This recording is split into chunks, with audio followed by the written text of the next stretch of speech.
आप उसे सुन लीजिएगा, आप उसे सुन लीजिएगा। स्क्रीन पे भी चल रहा है, आप उसे चल लीजिए। मस्जिद में नमाज हो रही है, नहीं वहाँ स्क्रीन पे भी चल रहा है। अरे भाई वहाँ मस्जिद ही तो बना रहे हैं वो, और क्या बना रहे हैं सर, क्या बना रहे हैं? चलिए नहीं क्या बना रहे हैं वहाँ पर? देखिए किस लिए आ रहे हैं लोग नमाज पढ़ने? बाबरी मस्जिद बना रहे हैं, हम उसकी मुखालिफत करते हैं कि हम मस्जिद की मुखालिफत नहीं करते हैं, लफ्ज़े बाबरी की हम मुखालिफत करते हैं। हम नहीं चाहते कि हमारे भारत में बाबर जैसे आक्रांता के नाम पे कुछ बनाया जाए, हम नहीं चाहते बिल्कुल, और हम शुरू से मुखालिफत कर रहे हैं उस चीज़ की।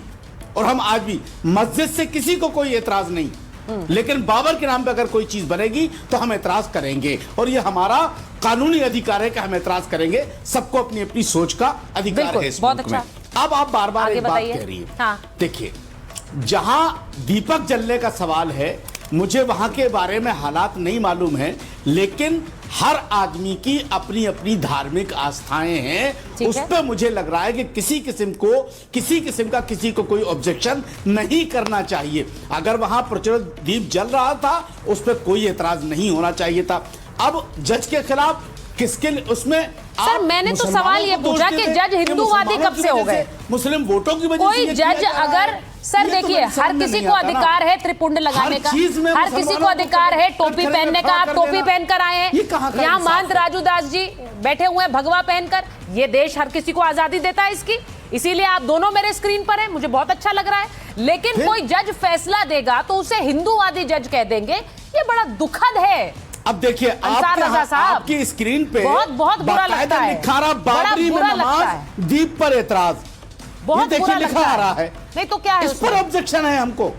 अरे तो बाबरी में नमाज लिखा है ना, बाबरी वो उसी को तो बना रहे हैं, बाबरी ही तो बना रहे हैं, नाम खुद दे रहे हैं वो। इसमें आपको क्या एतराज है? अगर एतराज है तो वहां जाकर बोलिए, पश्चिम बंगाल चले जाइए, मुर्शिदाबाद चले जाइए, मुर्शिदाबाद जाइए ना सर, वहां जाकर एतराज जताइए। अभी तो मस्जिद की बुनियाद रखी गई है। तो आपने क्यों कहा कि मस्जिद लिखा है? मैंने कहा बाबरी लिखा है, बाबरी पर नमाज, और ये हो वही रहा है। उन्होंने ही कहा है जो बना रहे हैं और जो नमाज अदा कर रहे हैं, तो पूछिए ना बाबरी क्या होता है, उनसे जाकर पूछिए ना, बाबरी क्या होता है, पूछिए ना जाकर। मुर्शिदाबाद जाने का आपका रास्ता साफ है, आप जाइए पूछिए, एतराज नहीं है, जाइए वहां पर जो बना रहे हैं, जो वहां पर नमाज अदा कर रहे हैं और जिन्होंने बनाई है, जो बनवा रहे हैं वहां नींव रखिए। मैं राजू दास जी आपसे पूछ मैं आपसे देखिए नहीं मैं एक बार आ रही हूँ महंत राजू दास से पूछ रही के नाम पर सबसे सर आपने ये कहा, मैंने सुन लिया, मैंने बिल्कुल सुन लिया। नाम पे कोई चीज नहीं। मेरा सवाल दूसरा है, मेरा सवाल दूसरा है। सबसे मैं ये जो तस्वीरें दिखा रही हूँ ना, एक मिनट सुनिए, मैं ये तस्वीरें इसलिए दिखा रही हूँ क्योंकि इस देश में धार्मिक आजादी हर किसी को है।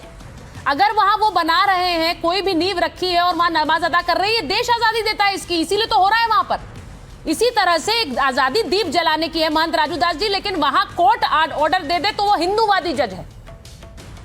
नहीं देखिए, अभी सुनकर हमको अचंभा ये लगा कि एक तरफ तो आप कहते हो देश लोकतांत्रिक देश है, डेमोक्रेसी है, प्रजातंत्र है, यह देश संविधान से चलेगा।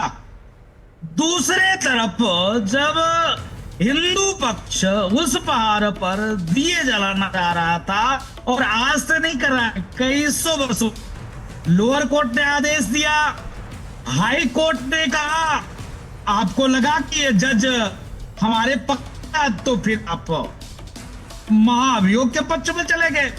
दूसरे तरफ आप पश्चिम बंगाल में आप देख लो, एक चोर, नीच, लुटेरा, बेविचारी बाबर, और बाबरी नामा में लिखा हुआ है, नामा में लिखा हुआ है बाबरी कौन था, उसके नाम पर क्या इस्लाम में एक तरफ तो आप कहते हो कि नहीं हमको स्वतंत्रता है, कोई नहीं रोक सकता है, चलाने नहीं दे रहे हो, ये कैसे चलेगा?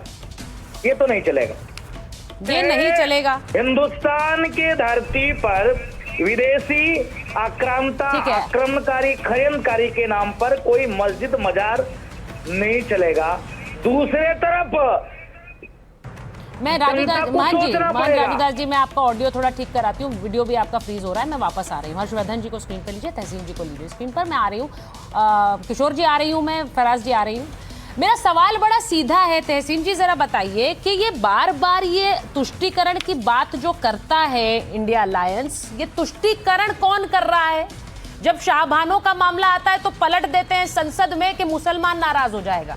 यहाँ दीप का फैसला एक जज देता है तो जज के खिलाफ महाभियोग ले आते हैं, लेकिन तुष्टीकरण नहीं कह सकते इसे, ये तुष्टीकरण नहीं है। क्या है भाई?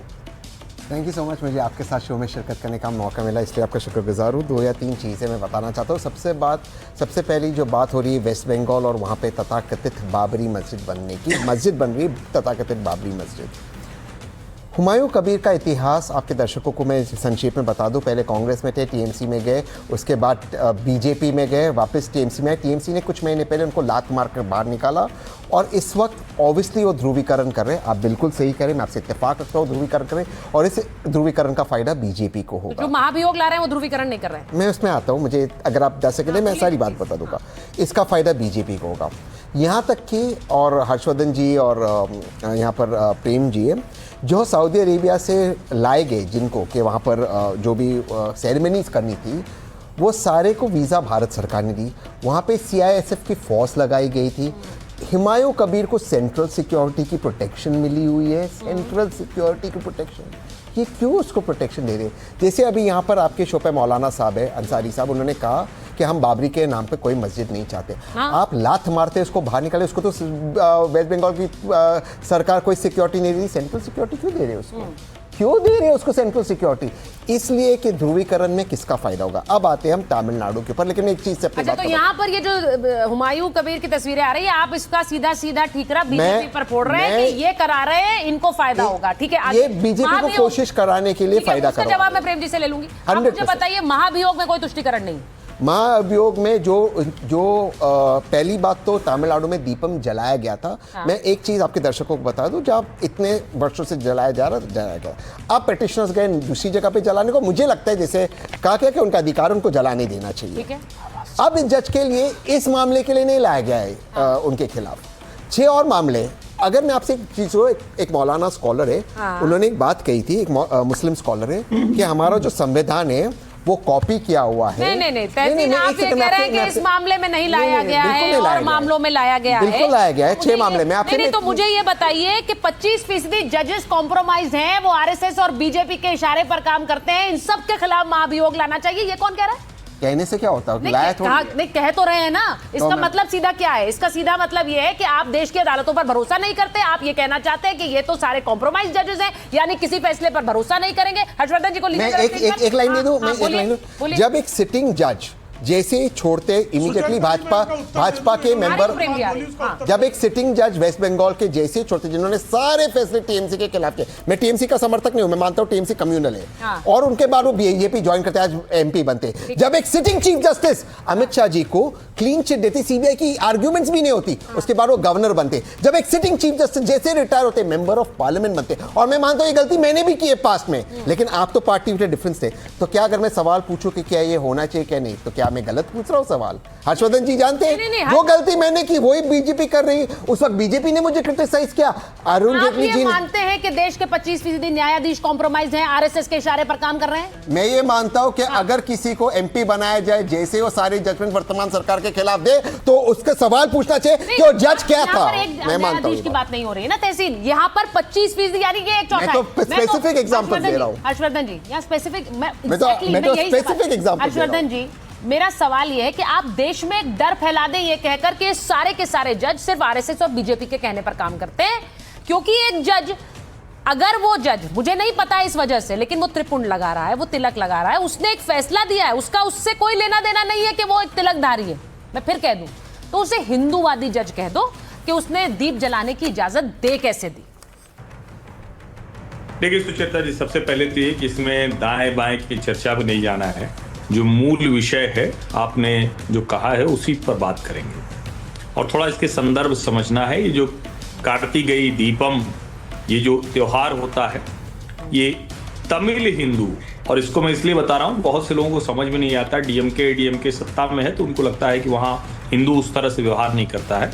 तमिल हिंदू सिर्फ तमिलनाडु में नहीं, श्रीलंका में, पूरी दुनिया में कार्तिकेय दीपम उनके लिए बहुत महत्वपूर्ण है, बहुत पवित्र है। भगवान शंकर की वो आराधना करते हैं, और ये जो मंदिर है इसका भी जो पहाड़ी पर जो दीप स्तंभ है वहां ये जलाया जाता है। वहां पर एक दरगाह भी है। अब दरगाह के लोगों ने कितना ऐतराज किया कितना नहीं किया ये पता नहीं, लेकिन सरकार जरूर वहां ऐतराज कर रही है। और कितना ऐतराज कर रही है जरा आप सोचिए कि मद्रास हाईकोर्ट के न्यायाधीश महोदय जो मदुरई बेंच है वो निर्णय देते हैं और निर्णय देकर कहते हैं कि वहां दीप जला दीजिए। आप जरा सोचिए, कोई बाहर से सुनेगा तो उसको लगे किसी इस्लामिक कंट्रीज की बहस चल रही है क्या, ये सुचेरता कोई मुस्लिम कोई कंट्री है वहां पर सुचेरता को एंकरिंग दे दी गई है और हर्षवर्धन त्रिपाठी फराज किदवई गेस्ट के तौर पर कहीं भारत से बिठाए गए होंगे। क्योंकि वरना सोचिए, भारत में हिंदू बहुल देश है और वहां एक दीप स्तंभ पर भगवान शंकर के दीप जलाने के लिए, पूजा करने के लिए, जो तमिल हिंदुओं का दुनिया का सबसे प्रतिष्ठित पर्व है, त्योहार है, उस पर ऐतराज है। और चलिए ठीक है, ये कोई कह सकता है कि भाई क्यों, कैसे करेंगे, क्या करेंगे, लेकिन जब आप कहते हैं we the people of India, Indian constitution, तो फिर उच्च न्यायालय ने निर्णय दिया तो पहले कहा टेम्पल कमेटी से जलाने दो, टेम्पल कमेटी नहीं जलाया। जो टेम्पल ट्रस्ट पर, टेम्पल कमेटी पर, हिंदू टेम्पल पर जो कब्जा है सरकारों का, उससे बाहर निकालने का एक आधार देता है।